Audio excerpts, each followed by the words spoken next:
Au vu des nomenclatures en vigueur sur la construction identitaire, du moins en psychologie, on peut remarquer un élément commun dans toutes les nomenclatures, c'est le complexe d'Édipe.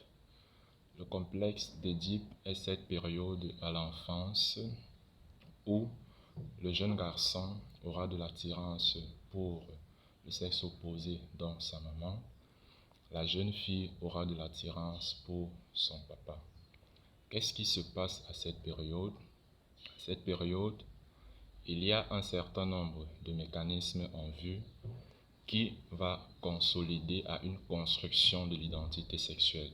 Ce qui fait qu'au sortir de ce stade, tout individu y ressort avec une représentation, du moins une image sexuelle de la personne vers laquelle elle peut se retourner plus tard. Ça veut dire que, arrivé à la vie quotidienne un peu plus tard, ce qu'on va noter comme des personnes, peut-être des transgenres, d'autres peut-être des homosexuels, ça veut dire que c'est à ce stade que tout s'est joué. Dans des couples où il n'y a pas de figure parentale masculine, un garçon n'aura pas autre chose que de se retourner vers la figure maternelle, ce qui pourra peut-être être normal pour le garçon. Mais dans un couple où il n'y a pas d'homme et qu'on a une petite fille, elle n'aura d'attirance que pour la femme, donc sa maman, mais plus tard, donc, ses tendances sexuelles ne seront que beaucoup plus du côté du genre féminin. On va donc se retrouver à l'adolescence avec des lesbiennes entre guillemets, mais qu'on va qualifier peut-être qui sont malades, mais qui sait, c'est la construction normale. C'est le fonctionnement de l'individu. Il a été construit ainsi. Ce n'est pas génétique.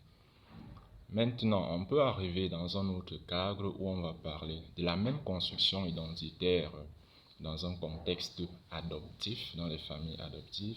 On va dire que ici, est-ce que le schéma est différent? On va peut-être s'interroger, mais on saurait dire que c'est le même.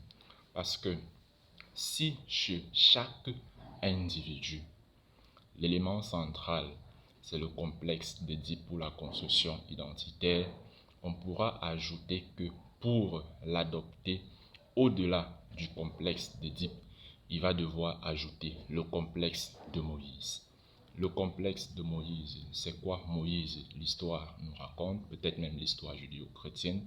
Moïse, c'est un homme adopté qui a été abandonné dans les eaux, mais qui sera adopté par le peuple juif. Sauf que, par la suite, qu'est-ce qui se passe? On va remarquer Moïse adopté. Moïse, on va peut-être commencer par un Moïse abandonné, qui sera abandonné, puis récupéré dans les eaux. Il sera donc adopté. Moïse adopté. Plus tard, Moïse, porteur de la table de la loi.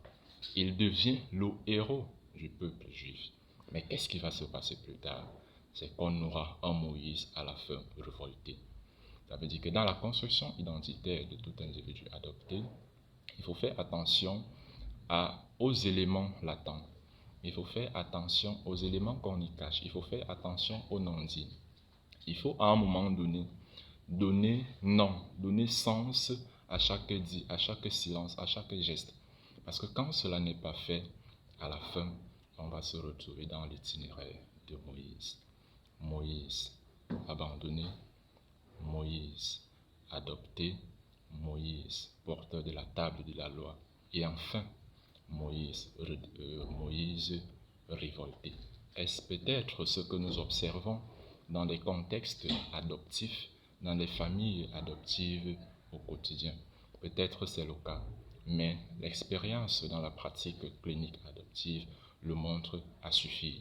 On peut donc davantage investiguer là-dessus et à travers un certain nombre d'instruments, un certain nombre de pratiques cliniques, avec peut-être plus d'emphase, plus d'accent sur la psychogénéalogie, poser des mots, reconstruire l'histoire, peut-être refaire la transmission psychique ici brouillée, puisque c'est de ça qu'il s'agit. Il y a une transmission, oui, mais quelle est sa nature? Quels sont les éléments qui ont été transmis, les éléments qui ont été à l'origine, quels sont les éléments qui sont posés dans le psychisme de l'individu qui plus tard vont orienter sa vie, qui plus tard vont orienter son identité.